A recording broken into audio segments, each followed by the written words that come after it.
when Srebrenica fell, Anthony Lake, the national security advisor, wrote a paper which was referred to as the Endgame paper, and different departments wrote different Endgame papers. Lake wrote one in which he said the fall of Srebrenica and possibly Zepa, which was another small town that was a safe zone as well in eastern Bosnia, is actually an opportunity for the Clinton administration because it is going to make the Bosnian government more willing to entertain realistic solutions and compromises to end the war.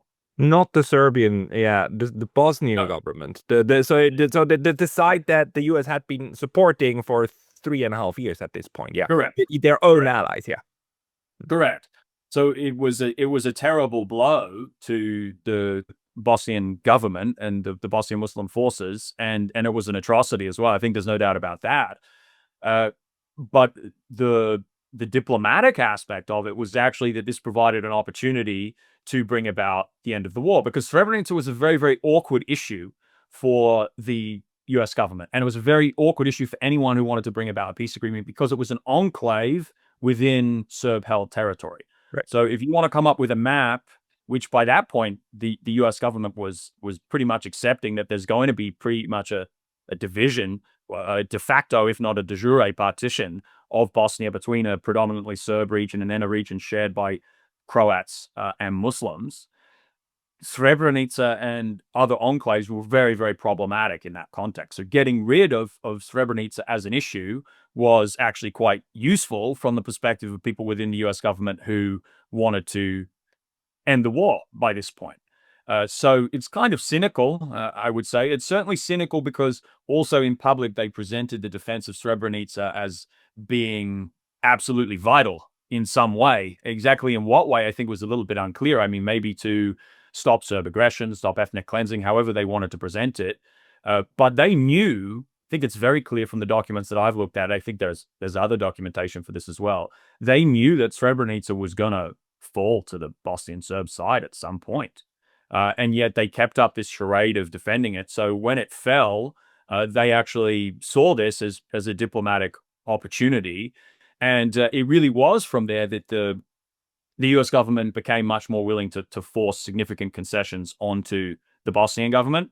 And I think that these concessions were made easier for the US government, not necessarily for the Bosnian government, by the substantial air campaign against the Bosnian Serb forces later in the year, or pretty soon thereafter the fall of Srebrenica, because this allowed the US government to basically avoid the embarrassment of recognizing the reality being that they had essentially accepted defeat. They had essentially accepted the fact that they had made promises to the Bosnian government that they couldn't keep. So the bombing was able to disguise that. The documentary record is very clear. The Balkan Task Force was very clear that just before the bombing started, week before the bombing started, the Balkan Task Force said, "We don't understand why Richard Holbrooke, the chief negotiator of the Dayton Agreement, is presenting the Bosnian Serbs as the main problem. It's very clear to us that the Bosnian government is the main problem here. The Bosnian Serbs are ready to deal." This is exactly what the Balkan Task Force said. They're ready to deal. This before they were bombed in late August and through into September 1995. You know what this reminds me of? The talk I had last week with Ray McGovern, the former CIA analyst, who actually said, the pick of defeat needs a lot of lipstick to be sold, right? And he said that now in the context of the Ukraine war, because his analysis is that that war is also basically lost, and now we're in the dressing up phase. And what you're saying is that there was a dressing up phase, and that actually the aerial bombardment campaign was part of the lipstick on the pick that basically got, well, that was there and de facto unavoidable once Srebrenica had fallen. That actually these people recognized the diplomatic value to negotiate with their own partners, right? To say, like, guys, look, it's now a reality, so you better swallow this because it's in our interest now to do this, because now, 3 years later, our interest is not to back you up, as they say, like, whatever it takes, right? The Ukraine, whatever it takes, how long ever it takes, right? That's the narrative in the beginning, and in the end, it's like, well, now maybe it doesn't take that much anymore. That's right. That's right. So yeah, earlier on in the war, all of the public rhetoric was Srebrenica can't fall, the safe areas can't fall. Somehow the fate of civilization depends upon these small towns in eastern Bosnia. But Yeah. behind the scenes, they recognize, certainly the intelligence community recognizes, but I think on some level the policymakers also recognize that at some point they're going to have to give all of this up. And yes, I think the bombing campaign was, it's a good way of putting it, the lipstick on the pig.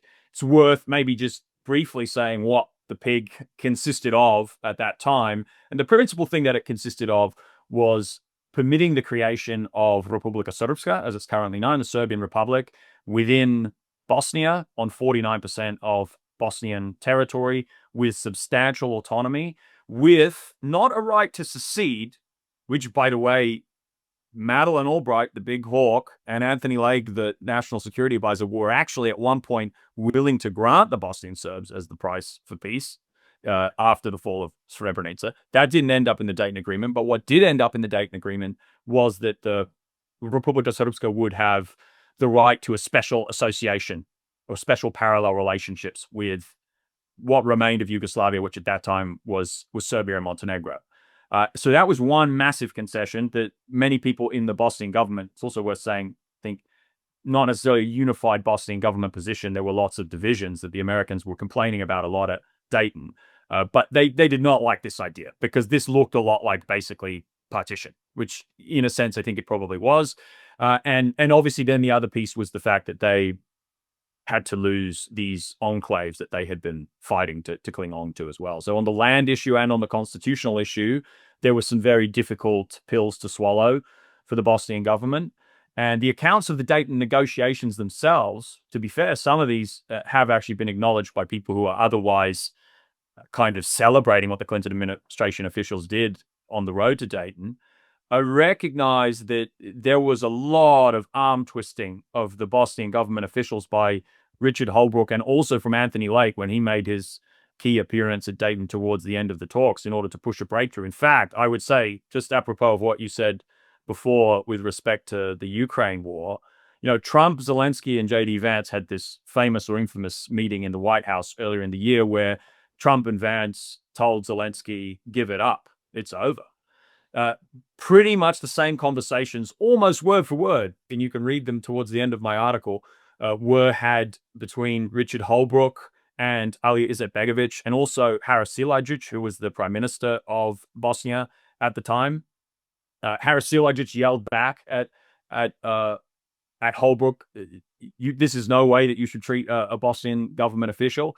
And Anthony Lake was given instructions when he was coming to give the breakthrough intervention in the Dayton Agreement that if the Bosnian government does not sign up to this deal, which is now going to be recognized by Slobodan Milosevic negotiating on behalf of the Bosnian Serbs, then you're not going to get the economic reconstruction money that you've been asking for. You're not going to get this train and equip program for your army that you've been asking for and that we've promised you. We're going to take the UNPROFOR UN protective force out of Bosnia. We're going to actually have a proper arms embargo against you. You're going to be screwed. So exactly the kind of conversation that Trump and Vance were bringing out in public with Zelensky, but had in private in the latter months of 1995.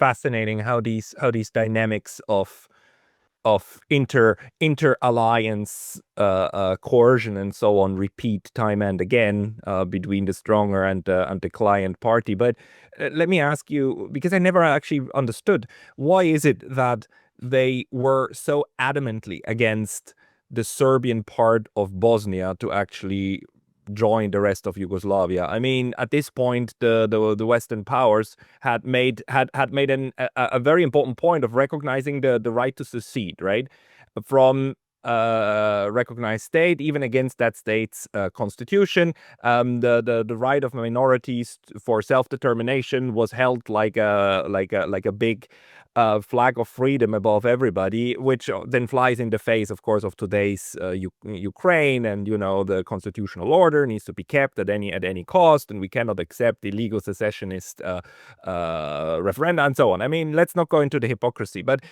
at the time, so how did they defend defend this idea that we cannot get the Serbs their part of the way they would like to see the future also be. Like, why could Bosnia not be split up? Because, and just one thing, like I visited Bosnia Herzegovina twice, and the one thing that seems clear to me is that the only thing they agree upon is that they don't want to be together, these three parts. Why was that not an option at the time?